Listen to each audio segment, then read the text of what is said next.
Nasa pulo sa video aktwal na pagsabog malapit sa airport sa Lebanon. Nangyari yan matapos makauwi sa Pilipinas ang ilang OFW roon. Yan ang Frontline News Abroad ni Brian Basa.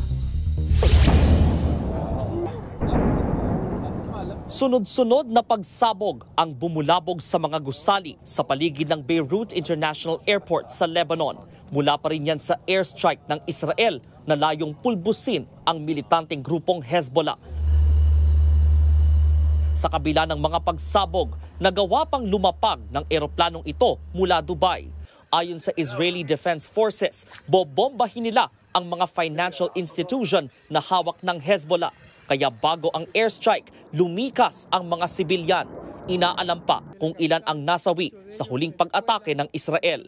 Sa huling tala, higit 2,000 na ang nasawi sa Lebanon mula nang sumiklab ang digmaan sa pagitan ng Israel at Hezbollah noong nakaraang taon. Higit 11,000 naman ang sugatan. Sa gitna ng gera, tuloy-tuloy ang pagdating ng mga Pilipinong lumikas mula Lebanon. Isa riyan si Soriana. Lagi kang nayayanig po, kaya wala kaming tamang tulog. Ang iba ay hindi sila makapagtrabaho dahil po kailangan po nilang mag-safety.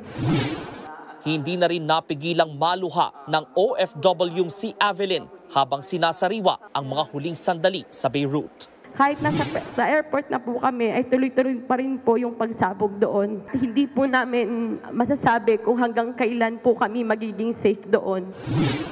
Ayon sa Department of Migrant Workers, higit 600 OFW na ang nakabalik ng Pilipinas mula nang sumiklab ang gulo sa Lebanon. May 400 pang OFW ang naiwan doon. Inaayos pa ang kanilang papeles. Nagbabalita mula sa Frontline, Brian Basa, News 5. Mga kapatid, Jiggy Manikad po, iba na ang may alam at may pakialam sa panahon ngayon. Para sa konkreto, kumpleto at komprehensibong balitaan sa Frontline, mag-follow at mag-subscribe sa social media pages ng News 5.